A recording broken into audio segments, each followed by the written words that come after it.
Just like all, little girls, I loved singing and dancing, and my parents enrolled me into, a local little school. This is really how I got into it professionally. We had a neighbor who had signed with a local manager.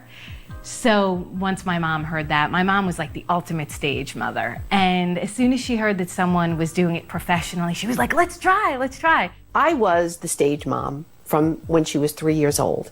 I took her everywhere to New York City. She had the best of lessons, and Felissa fit right in, and it was she and I, the stage mother, and my talented daughter, Felissa. I got involved with acting sort of on a lark.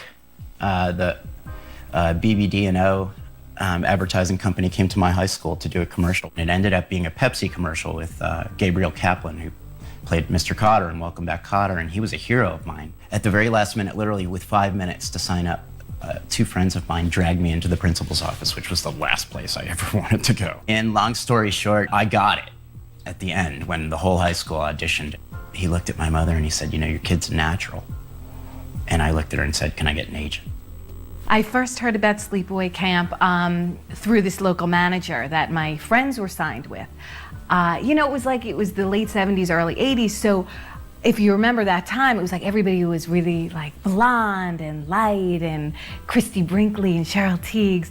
So when the manager met me, they were this Long Island, New York management. All right, doll, look, you're very ethnic. I'd never heard the word ethnic before, so we were like, oh, okay. I'll send you out on 3 auditions.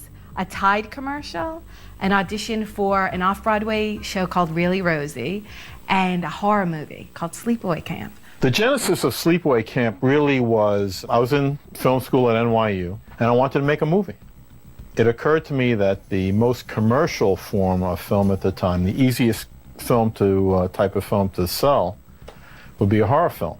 I figured one location, budget would be pretty modest, which was a camp, of course, and then needed a kick-ass ending. I'd never seen a movie that depicted camp realistically before. And so when I read it, that was my first response was I said, wow, it reads like camp. In a camp setting, kids are free to be kids. They're not bound by the normal rules of adultdom when they're home or when they're in school. In camp, who's watching over them? Teenagers. I went to Sleepaway Camp when I was a kid, so I had experienced it. The isolation, the sort of Lord of the Flies dynamic. At 9, I think my parents sent me to Sleepaway Camp, and I hated it. I hated it. I just hated it. I used to send my parents letters threatening that I was going to run away from camp. I was going to just leave, walk away. Horror movies at the time were using actors that are 18, 19, 20 years old to play 13, 14-year-olds. I wanted to take 13, 14-year-olds and have kids play kids. They wanted a wide-eyed, flat-chested little girl. And I met Robert Hiltzik. And I sat there, and the first thing he asked me was, pretend that you're eating a candy bar without saying anything. And he wanted my eyes really intense, like just focused on one thing. He told me to first describe my town of Maplewood, New Jersey as if I were a newscaster, or someone trying to sell the town. And I think that's apropos of the scene where I'm talking to Mozart. Shut up, Mozart! And then he asked me to tell him off. And I looked at him and I said, really? And I absolutely let him have it. I knew when I walked out that it was mine. I had an agent at the time, and I went to an audition downtown at NYU, which is where Robert went to school. It was an improv, and he just said, there's no script. Okay, you're at camp, and you hate this girl, and she's sitting over there, and just go at it. In his unorthodox way of how we auditioned, how I auditioned for him, he asked me to break up a make-believe fight. Not everyone had gotten the script. He gave most of the people sides, but for some reason or other, he had given me the script to read. I saw that Ronnie still survived, so I thought it was pretty cool. He called me immediately to tell me the next day, man, you got the role. I was approached by Bill Billowitz, who was the art director. He was the one that approached me about doing it, and so we sat down, and I think he was sizing me up, and then I met with Bob Hiltzik. Here's a horror movie, and your daughter will, be playing this serial killer.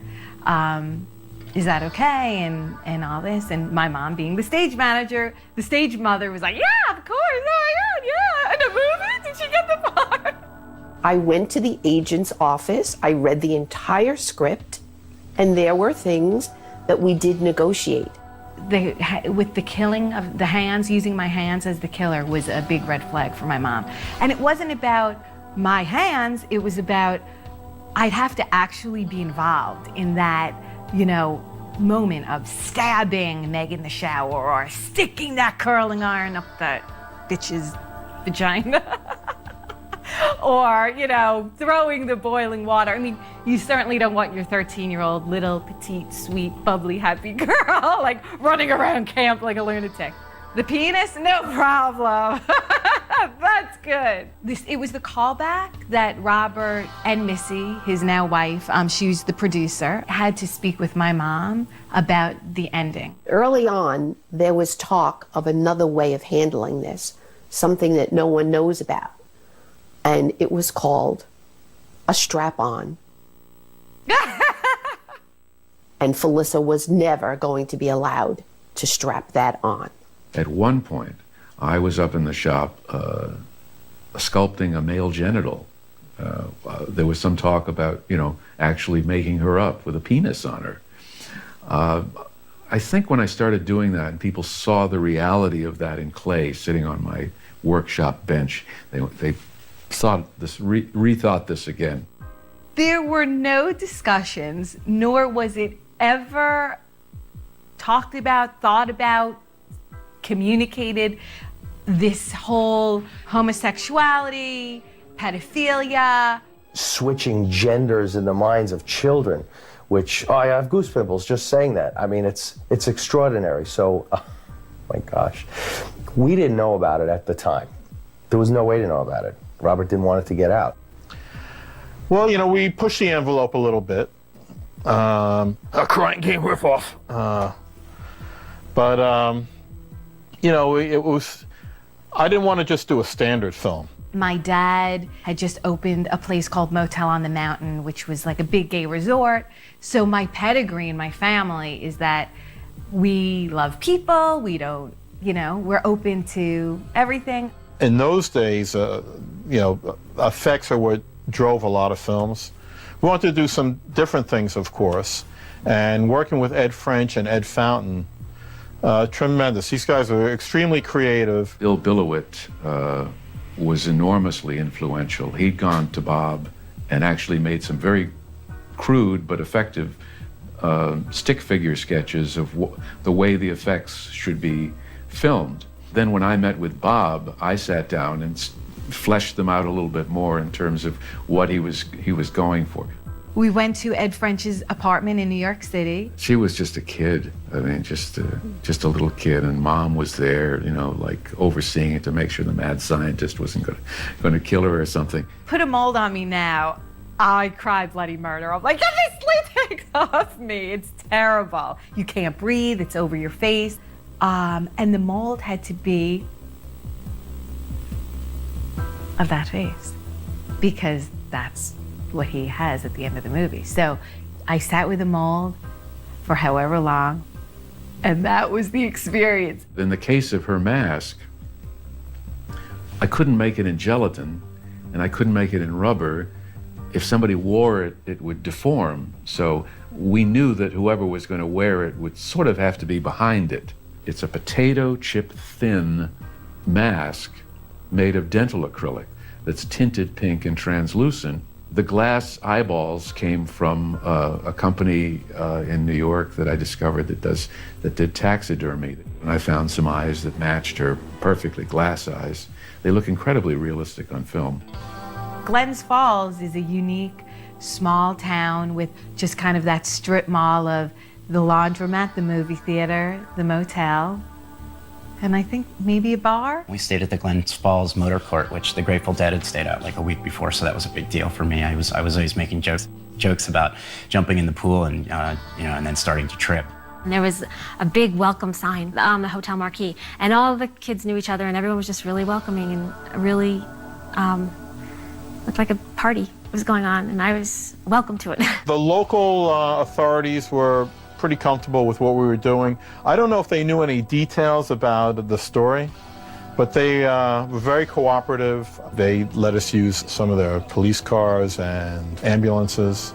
And I think they loved it. I think they wrote an article about like new horror movie comes to Glens Falls, so they were very welcoming. I wanted to shoot at the camp I attended because I knew the camp so well, and as I was writing the script was kind of developed around that setting. You have the boys' bunks down the hill, the girls up the hill, the rec hall, athletic fields, plus a beautiful lake. It's the quintessential sleepaway camp setting. The parents were not even on the set, which was something that kind of amazed me. The parents basically brought their kids up and disappeared. Most of them were on their own. I don't recall any other parent being there other than my mom. I was like the den mother to all those campers who were there without parents. And I was the mom on site. She was really, really cool. She wanted me to experience it fully. We're at camp. This is fun. Like, I just knew it was going to be a big party. Well, like all other movie sets, their relationships would spawn. My first impression of Jonathan Tiersten was that he was hot. You know, I thought he was really, really cute, and I wanted to go out with him. You know, and the only thing I remember initially was seeing Felissa and going, my God, she is gorgeous. You know, I was just hitting puberty. I had just turned 13, so I was a young 13. Even then, he was a bad boy, because he was always brooding in the corner. He wasn't like Chris Calais, who was, hey, how you doing? I'm Chris Calais, you know. But Johnny at that time was very like, yeah.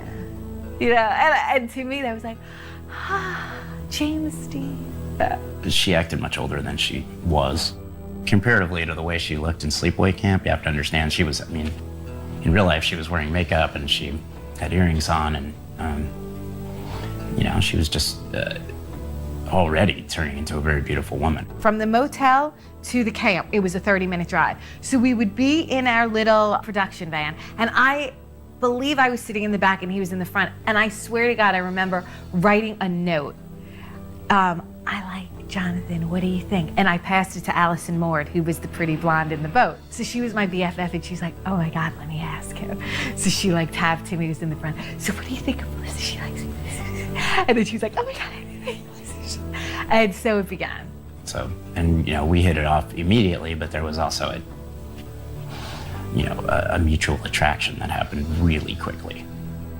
Crazy shit happens at camp. When you're all locked into that remote little area, it's like what happens at camp stays at camp. We had to wait for the camp to close, and camps usually went to end of August, beginning of September.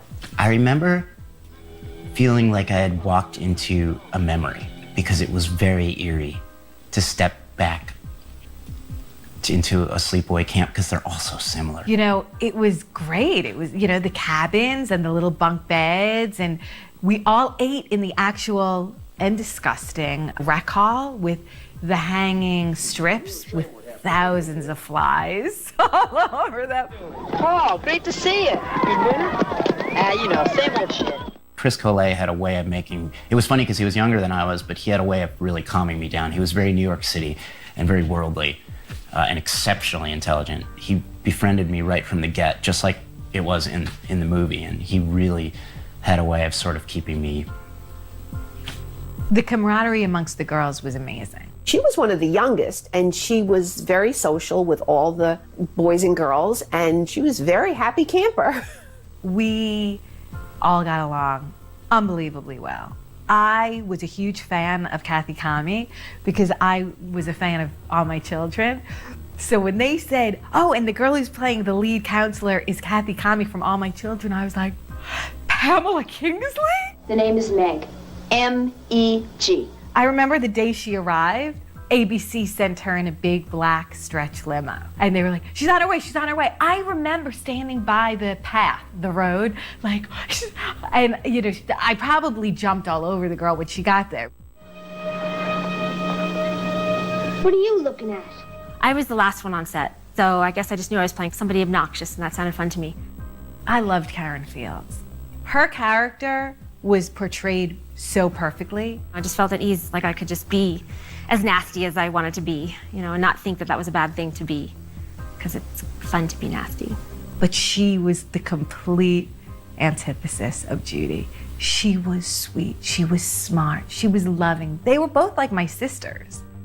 Hurry, sweeties! We don't want to be late for the boss! The scene with Aunt Martha in Aunt Martha's home with Desiree Gould, that was the first day we shot. And, you know, Desiree is one of those people who you immediately love. Desiree walks in and, you know, and I'm like, oh my God, what am I doing here? You know, I don't know if Aunt Martha was really described. It was just, she was wacky. Why, of course! I believe there's a whole bag! The words were just weird. And actually, at one point, and Robert will remember this, I said, I can't do this role because the lines are so slanted. Goodness, no. Well, that wouldn't do at all. And I said, you'll have to get someone else. And I didn't expect his response, but it was, I'm not getting anyone else. You're going to do this role if I have to mime the words to you. And I just thought it was absolutely fantastic. You know, I wanted to be cool. I wanted to be the cool girl. They wanted no mate. You know, even though I was 13, I was still like wearing lip gloss and eyeliner. It was the 80s, baby. They wanted, you know, that straight hair with, I had little barrettes that said Angela, and I was like, oh, am I playing a geek? I'm like, I can't, this is awful. I don't know what I'm doing. All right, maybe when it's my turn to say something, I'll just say it. And that's sort of what, so that first day was sort of like a blur. They got along like two peas in a pod, and it was wonderful. Just adorable kids talking and chatting, and they played off each other beautifully. We all had to wear those little shorts and the camp shirt, and I had a special bra made for my little bosoms, you know. It was this tan-colored, stretchy, almost like duct tape. It was sort of show up, put on the short shorts, and hope for the best. Come, children, let's be on our way. Robert is the type of director who, once you're on the set, is really focused on what should happen in the scene and what your motivation is. And especially with me, it was because she doesn't say anything for most of the movie, but it was really important, he felt, for me to convey with my eyes just how much she was going through. And I thought, you could go fuck yourself if you think you're gonna pick on me. I've never been able to read Robert. He plays his cards very close to his vest with everything he does. And he sometimes has a hard time sort of getting the point across as to what he's actually asking for you. So he mimics it, which doesn't help you that much as an actor, as you might imagine. He just was very clear about just go for it, and if you need to be reeled back, I will pull you back if you're overacting. Look, he's running the ship. He's writing, directing, producing, and he was young. I mean, I think he's only like 10 years older than I am. In the end result, I think he knew exactly what he wanted to paint on the canvas, and he got it. I remember shooting with Owen, who was a dynamite person. Still got a couple minutes to go. A quiet, loving, sweet man. You could always find Owen somewhere reading a book in a corner. He was an intellect. He was a serious actor. And he portrayed that character really well, really creepy. Well, hello there, Angela. When we're doing some of the scenes with him, they'd have to cut because he was so close in my face. So my natural reaction was to just burst out. And he was laughing. And so it was very light. Awful. One, for the creepiness aspect of it, because Owen was very good at being creepy. And two was the slamming against the wood beams on the walk-in. And I think Robert just loved it because he was laughing, he was giggling. And Owen was, you know, no stunt coordinator, nothing. He is flinging me against it, and he must have done it like 15 times. And when we're in the refrigerator, you know, when I see the film, it's like, whoa, because here's this little girl and here's this man undoing his pants. They reverse the shot, so when you're filming, they're just filming me with my reaction, and then they filmed him and I wasn't there. So it wasn't, an odd moment between he and I because I didn't see anything. But guess who came to my rescue? Good old Ricky. What are you doing? I had rows on my back with redness. And, I just remember Robert saying, again. He's just snickering. And I'm like, oh my God. What do you want? Well, Jonathan Tiersten loves being the hands. I didn't know about it till I got there. I don't know if Robert knew it till I got there. I think he saw Felicia's hands and realized that they were too feminine. I was the hands of the killer. I'm the hands. Look at my hands. I got manly hands. I got a vein in my hand. I ended up doing all the killing scenes. Okay, my hair kind of looked like Felicia's from the back, I liked it because filmmaking can be extremely boring. And there's a lot of waiting around and doing nothing. In the silhouette, he had to wear a wig. It's so obvious that it's me. It just made twice as much work, which I was totally happy for. Where I come from, we call them baldies. One of the things we were trying to do in the film is justify why people face the demises that they did. Artie is he's a dirty guy. And, we want to push that a little bit. Again, we've got young boys and girls in the camp. That's his character. And that's why he reaches the demise that he does. And I like the idea of the boiling water because the aftermath allows us to have some fun with the makeup. I remember thinking, my God, how long is it going to take to pull out the frickin' stool? God, I'm like. I thought it was so cool the way they rigged him up. It was complicated because we actually had blisters on the guy's face. I don't know, you can sort of see them in the movie that sort of rise, maybe fall, which is a little weird, but I ended up applying gelatin in a liquid form over his face, which looks more realistic on film, looks more like scalded flesh. He was on this special platform they created. We weren't shooting in the actual kitchen. The tubes just wound up behind his head. I needed someplace for them to go, and he couldn't lay on top of them, so they went behind him and through the floor. And it was basically just air, and there was some smoke pumped through it. Jesus, pain must be incredible. Mind Over Matter was this incredibly long speech he had. Concentrate on summoning all your strength for this single sit-up, and you will be amazed when the time comes. That was supposed to be much longer, Mind Over Matter. Just went on and on. It was like a page. So he cut a whole bunch of it. I think that's what makes Ricky a really likable character. Even though he's picking on Mozart, he doesn't ostracize Mozart. I got $5 riding on you guys, so don't lose. No sweat, Gene. We're gonna kick their ass. You better. I've seen reviewers over and over talk about how they hate the softball scene. It just goes on and on and on. Eat shit and die, Ricky. Eat shit and live, Bill. It's camp, guys. That's camp. There was something that Robert loved about that aspect to make it that long. So we loved it because it was, a chance to sort of be out on a ball field. John Dunn and Tom Vandell, they cracked me up. And she is fucked up. Yo, Angela, what's the matter? Yo, why are you so fucked up? I think that was probably the most fun scene I did in the whole movie because it was always like I was in on the joke and laughing and having a good time. It was so big. It wouldn't even stay on my head, so I had to keep my head steady. And I remember looking at Eileen, the wardrobe lady, and I was like, do I really have to wear this thing? She's like, oh yes, Robert says you have to wear it. And I'm like, oh yeah. What are you gonna do about it, asshole? I was so embarrassed with that hat. Something.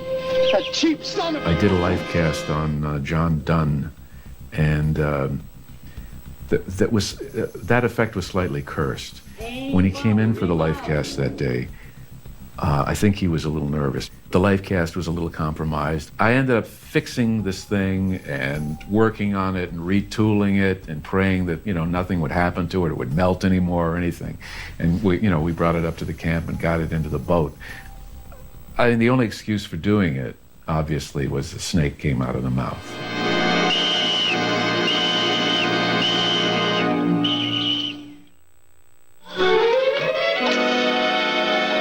I hope you're not mad I did that. There's two kisses. Like he does one by the cabin where it's like, And that was fine, because it was just a little. But the one on the beach where we're chasing each other and everything, and then he throws me down, was like a big make-out kiss. I remember very clearly being terrified because, you know, it's not only like you're kissing and you're a young girl and you're not really quite sure of yourself, and that's an awkward time being like 13 and kissing a boy, but it's on film. I remember going from like person to person. How do you think we're supposed to kiss? Are we supposed to kiss like this? Are we supposed to kiss like this? I think finally the person I went to was Chris. And he was the sweetest person. I said, you know, I'm feeling a little like nervous and awkward about this kiss. When we got to the set, I was terrified, and Chris made everything better. In the original script, it said he undoes my blouse and like feels my chest, which I still to this day think is weird because I'm not really a girl, so I'm unsure how that was gonna play out. Do you have to kiss so wet? We were in the bunk, and Robert said, okay, just kiss until I say cut. And we were dying because he didn't say cut. He finally said, that is the longest kiss I've ever seen anyone. And we were both like, well, because you didn't say cut. Insects intrigue me. When I was at camp, you know, there were beehives and wasp nests all over the place. And I thought that trapping somebody in a situation where being attacked by bees could be visually compelling. There's no bees in that hive. You can see that on camera, and there's no CGI. But everybody, you know, it's the power of suggestion. We don't actually get to see the attack because, you know, we only had $335,000. But we had enough where we could see the aftermath. There was some talk of having the hand be somebody's hand in there, but nobody wanted to be the hand in that thing with the bees. So I wound up using a plaster hand. But a whole bunch of them died because it was, you know, it was really cold up there, so they had to get more bees. I remember that. That section of the set was completely isolated from everything else, and the bees, a beehive was released in there. And I'm not sure what we covered that head with, but, you know, they went for it big time. You know, we can never duplicate a psycho shower scene, but, you know, I guess we were paying homage to that scene. And what I like about the showers in a camp, they're not very sturdy. You know, it's this thin aluminum. And I like the idea of a knife not only going through the person, but screeching down that aluminum wall. It's very hard to cut through the material they put up for the shower door. And also, why was I cleaning off the knife and not doing a very good job of it either? The slash down her back was an out-of-kit effect. It was wax. It was sculpted right on the spot. I can recall saying, well, should we have some more blood stains or whatever? No, you know. It all rinsed away. There's no blood. Didn't have to be. It did the job. I was usually in school when they were off, you know, killing and doing the other stuff. And my mom was so on hand. I mean, she really wasn't looking for me to watch the knife going down Meg's back. Judy and the curling iron was kind of inspired by Michelle's sister, and that spawned an idea in my head. He wasn't going to do something that was a complete gross-out movie. He was going to leave a little bit to the imagination. And whenever he could do that, he would. How are we going to take care of Judy, given how evil and nasty she is? And I thought that was a pretty appropriate way for her to go.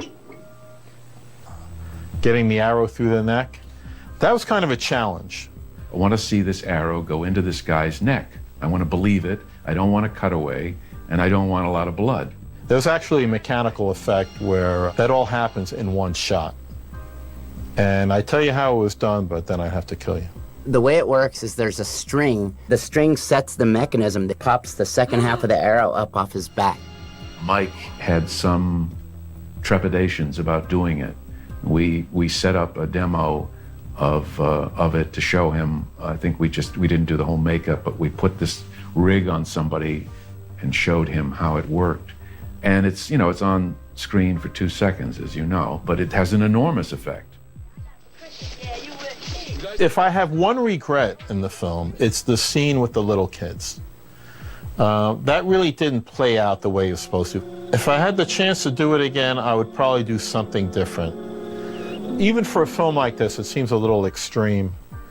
And it's the one part of the film that I'm kind of uncomfortable with. Of course, I get a lot of comments about Frank the Cop and his mustache change. We shot the film, and then I needed him back to do the night scenes, and he had gotten a role in something else, and he had to shave the mustache. And he didn't have time to regrow it, so we kind of Groucho Marxed him. Though again, I'm no expert on this. I guess we didn't do such a great job. And the entire cast and crew revolved around Angela and Ricky. There was a time that there was friction between them. The extras came up from New York, and I was a 17-year-old kid. I got a little crazy, and I was probably a little more than frustrated because Felissa was so young, and so there were things that I knew we couldn't do, and she, saw the goings-on of when the extras were there, and she was just furious, and her mom was furious, and everybody was mad. I was too young to do anything, like, physically.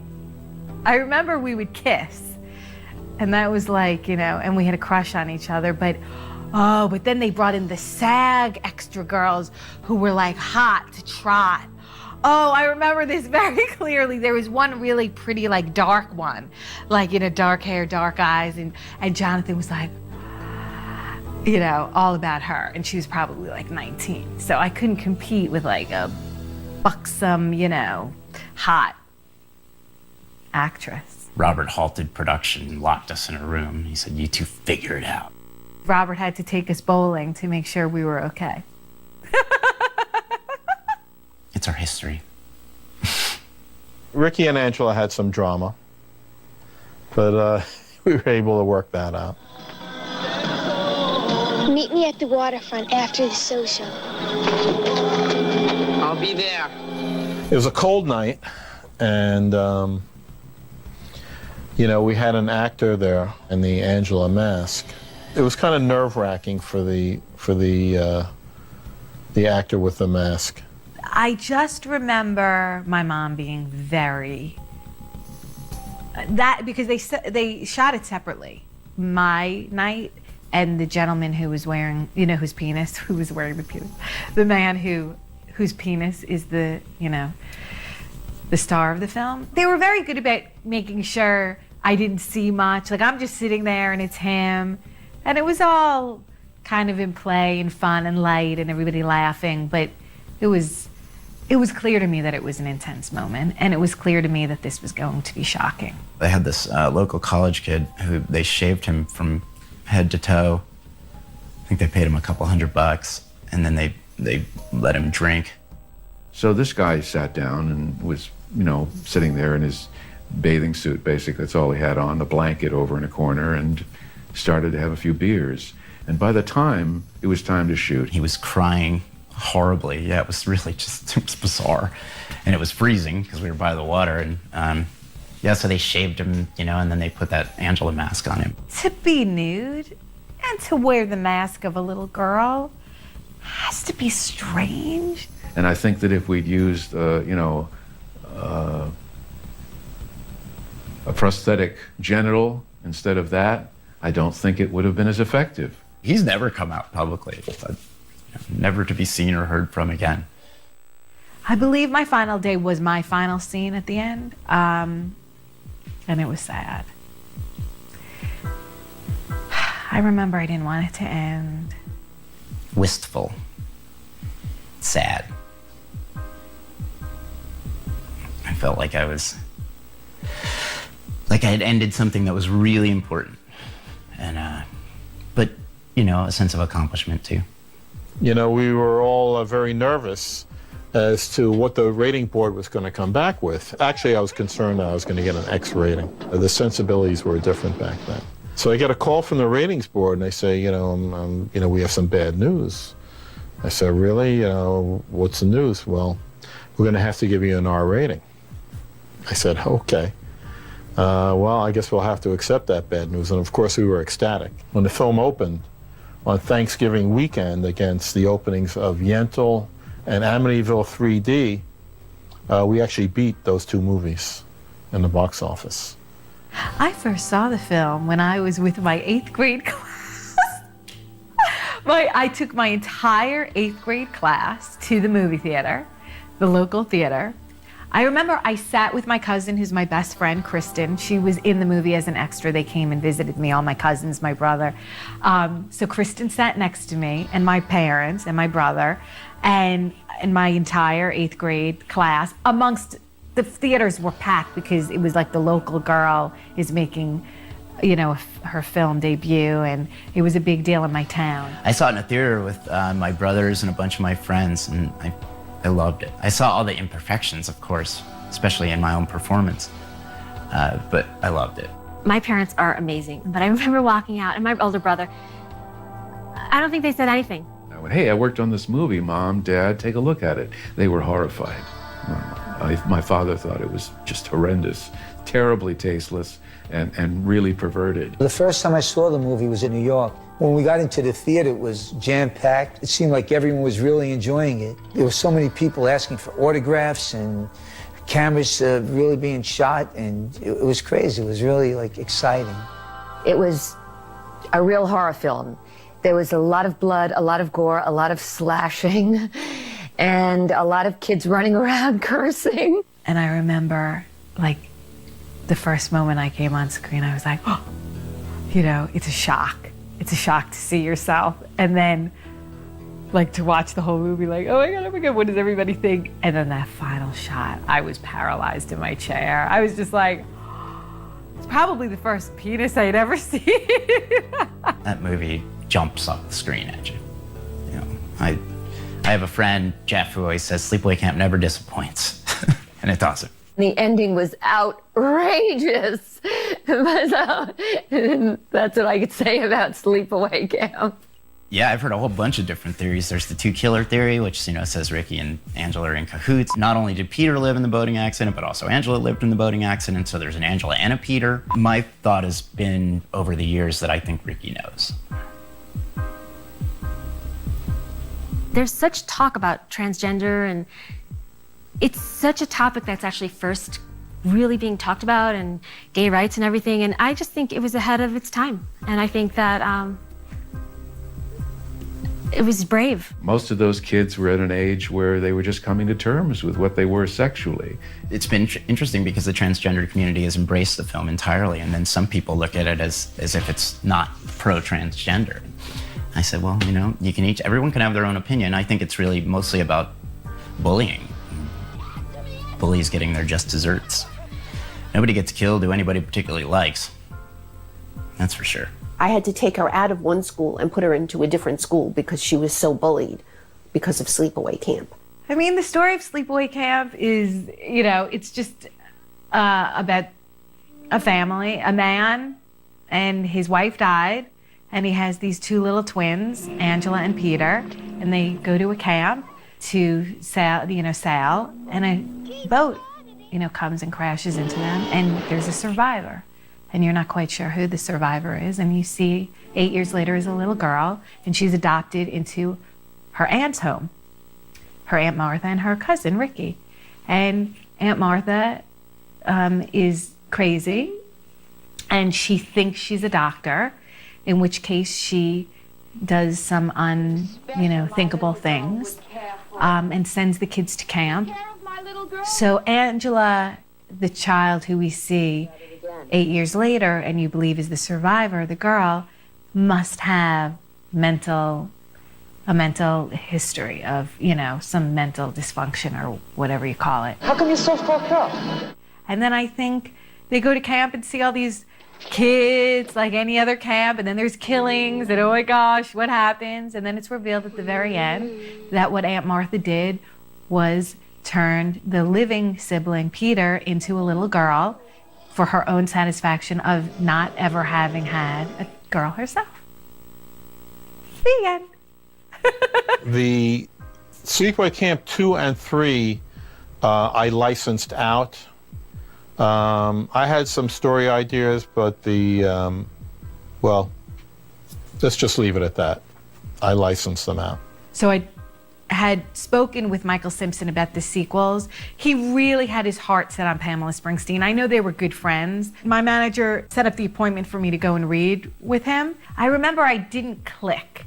Like, she's a smart ass, it's dark comedy, and she has these, lines, and and I just didn't really connect with that Angela.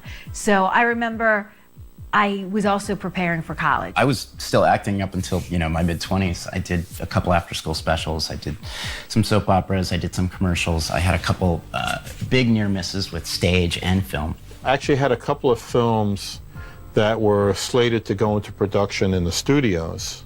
And it got very frustrating, and started having kids, and it was time to support the family. It wasn't something that was really on my radar very much. I don't remember people talking about it until, Jeff Hayes finally contacted me. Through the website, we really wanted to bring Sleepaway Camp to a whole new generation and an even wider audience. At that point in time, it was the late 90s, and the internet had become very popular. I mean, I wasn't even aware for a long time that people were still looking at it. I really didn't know until the internet that people had thought anything about this film, which was amazing to me. Basically, we figured that there couldn't possibly be a better platform to use than the World Wide Web to reintroduce Sleepaway Camp into the world. There were all these closet fans. Well, I'm a fan of Sleepaway Camp. I'm a fan of Sleepaway Camp. Hi, my name's Felissa, and I'm a fan of Sleepaway Camp, it felt like. In early 2001, I was contacted by Fangoria magazine, and they asked me if I'd be interested in reuniting director Robert Hiltzik and star Felissa Rose on stage at their Weekend of Horrors convention. I asked Fangoria how they'd feel about me bringing in even more cast members and making an even bigger reunion out of it. And they were like, sure, just let us know who you're going to be bringing. I thought it was sort of a one-off, He was talking about how there's all these new fans. I didn't really believe it. Are you sure that people are going to be interested in meeting me? I'm going to be standing there. No one's going to know who I am. The lines were so long. We sat there for hours and hours signing autographs. I didn't expect so many people to be there. It was like, there were so many people. When I was walking in, people were yelling, Ronnie, where's your red shorts? It was kind of really nuts. The Sleepaway Camp reunion was really the first time that any of these cast got to see any sort of physical reception all these years later. I was so happy to meet them because they were so happy to meet me. I was shocked. Now I believe it. It was just something so different than all the other slasher movies that were coming out at the time. It had a subtext all its own. And I think it was just Robert Hiltzik's off-kilter way of telling a story. Every day, it's more things come up that make me realize what a juggernaut it is. The lead actress in Rizzoli and Isles comes up, you did Sleepaway Camp? And I thought, holy crap, I'm going to get reamed here or something. Oh, the girls and I had a party when we were in junior high and we watched that movie. That was the greatest, And I thought, wow. So Robert was able to have the foresight to think about what is it so far back in the deep of someone's psyche that can stand the test of time, that's so strange, so horrifying, terrifying just to think of, that will be just as terrifying 30 years from now, 100 years from now. This is my baby. And, it's gratifying to see that, it's still in the public mind. At one time, in a little bubble, we filmed this little horror movie together, and it was like one of the best moments of my life. I mean, it gave me life. I know it's like this little cheesy horror movie, but it was like, it was my little dream that came true, and it afforded me a lot of things in life.